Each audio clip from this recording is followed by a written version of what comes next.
There you are. We were hoping you'd make it back from more Explore Tulsa. Now, we see all kinds of people starting businesses on Explore Tulsa.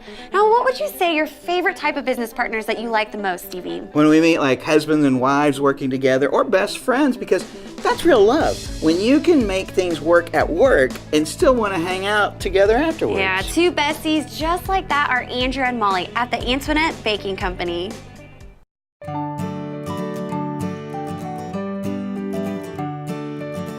I've always just loved baking. I grew up baking with family. I got married real young and discovered my own kitchen, and it was like a whole new world. Well, Andrew and I have been friends since middle school. And so we grew up together, we've been best friends forever. We both decided at some point, we were like, maybe we should just do a little catering company. We both worked in random food jobs. Pretty soon after that, we were able to find our place on Brookside, which really was just such a blessing for us. It was a place to start out small, and the neighborhood just really welcomed us with open arms. So, and you know, we were there for 3 years. It was a really fantastic start, and then we were able to move down to the Brady district here and, you know, do what we're doing now, which is originally what we really wanted to do. Oh my God, we are so happy here. We love it down here so much. So yeah, we can finally do everything we want. Well, originally we started with macarons, and we really are passionate about French food. We love baguettes and macarons especially, and so we started out just tossing around names. We didn't want to like put our name in the you know, into the bakery. So originally we were inspired by the Sofia Coppola movie, Marie Antoinette. It's overtly, you know, it's a little over the top, 80s, bright colors, lots of macarons, decadence, and so we knew we kind of wanted something French-based, but not necessarily French in all the food. So we just took the name, you know, Marie Antoinette, let them eat cake, and we just kind of ran with it in our own vision.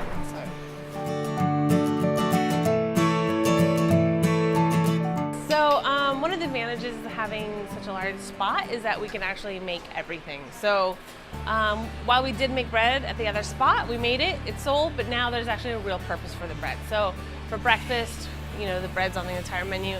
We now smoke our own meats. So like we have smoked hams, we make our own breakfast sausage that we use, that we case for both sausage rolls and like breakfast patties. So sausage and gravy, biscuits and gravy, all that. So it's really nice because now we can do everything. Brunch on the weekends, we do breakfast, we do lunch, and then we offer a wide variety of pastries, cakes, pies, whatnot. So you name it, we can make it.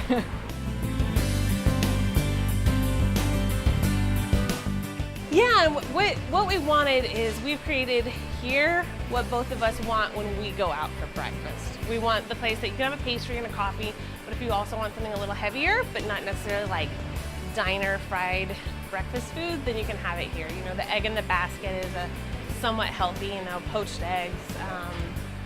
You know, it's a little lighter on the weekends. And brunch, we've gotten to do a lot of fun things where we started doing themes. We're always finding something new to make. I don't like making the same thing every day. I mean, that gets boring, it gets old. So we make and find things that we're really passionate about. This week I'm working on like a multi-grain seeded bread. So I do a lot of the bread, Molly does a lot of the macarons, and then we have a lot of people that help us with all of the other things.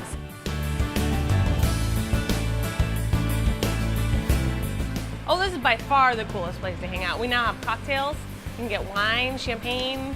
There is. I mean, we always have ideas kind of tucked away that we're like, maybe we can pull that out now. So I don't know. I don't want to tell too much, but who knows what's in the future.